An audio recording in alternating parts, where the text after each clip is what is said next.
নমস্কার বন্ধুরা, কড়াইশুঁটি বা মটরশুঁটি আমরা কিন্তু নানা রকমভাবে রান্না করে খেয়েই থাকি। তবে তার খোসা দিয়ে এত মজার একটি রেসিপি বানিয়ে নেওয়া যায়, না বানিয়ে খেলে বুঝতে পারবেন না। এই কড়াইশুঁটি বা মটরশুঁটির খোসা দিয়ে রেসিপিটা বানাবার জন্য এখানে কিছু মটরশুঁটির বা কড়াইশুঁটির খোসা নিয়ে নিয়েছি। আমি আগের থেকে মটরশুঁটিগুলোকে বের করে নিয়ে নিয়েছি।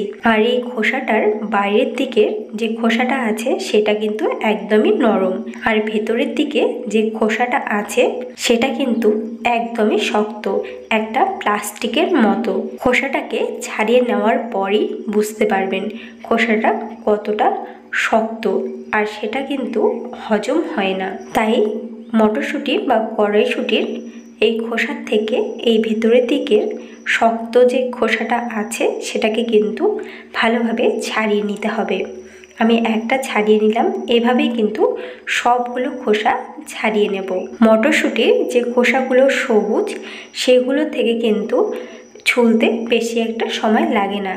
যেগুলো একটু শুকনো শুকনো সেগুলো কিন্তু ছুলতে একটু সময় লাগে, তবে ধীরে সুস্থে করলে খুব সহজেই কিন্তু খোসাগুলো উঠে আসে।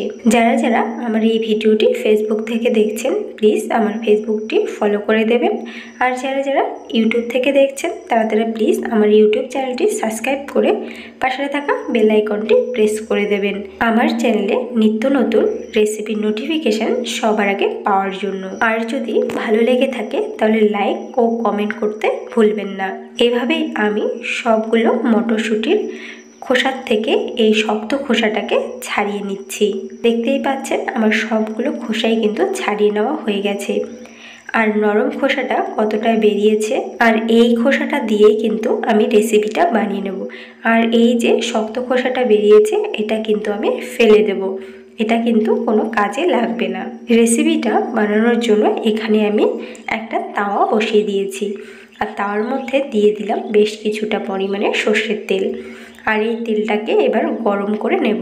তেলটা গরম হয়ে গেলে দিয়ে দিচ্ছি এখানে কালো জিরে ফোড়ন, দিয়ে দিচ্ছি 4-5টা কাঁচা লঙ্কা। আপনারা যে রকম ঝাল খাবেন সেই বুঝে লঙ্কাটা দেবেন। আর দিয়ে দিচ্ছি মটরশুঁটির খোসাটা। আমি মটরশুঁটির খোসাটা কিন্তু ভালোভাবে ধুয়ে নিয়েছি। আপনারা চাইলে এখানে কিন্তু রসুনও দিতে পারেন, যেহেতু আমি এখানে নিরামিষ বানাচ্ছি তাই এখানে রসুনটা আমি দিলাম না। এবার এই মটরশুঁটির খোসাগুলোকে আমি ভেজে নেব যতক্ষণ না লাল লাল হয়ে আসে। এর মধ্যে দিয়ে দিচ্ছি স্বাদ মতো লবণ, আর দিয়ে দিচ্ছি হলুদ গুঁড়ো। এবার লবণ ও হলুদ গুঁড়োটা খোসার সাথে ভালোভাবে মিশিয়ে নিয়ে ভেজে নেব। কড়াইশুঁটি বা মটরশুঁটির এই রেসিপিটা কিন্তু শুধু ভাতের সাথে খেতে দুর্দান্ত লাগে।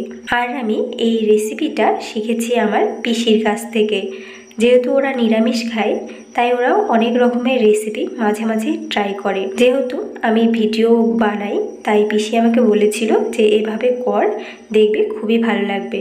আর আমিও সেটাই করলাম, আর খেতে সত্যি দারুণ হয়েছিল, তাই আপনাদের কাছেও শেয়ার করলাম। দেখতেই পাচ্ছেন খোসাগুলো কিন্তু লাল লাল করে ভেজে নেওয়া হয়ে গেছে।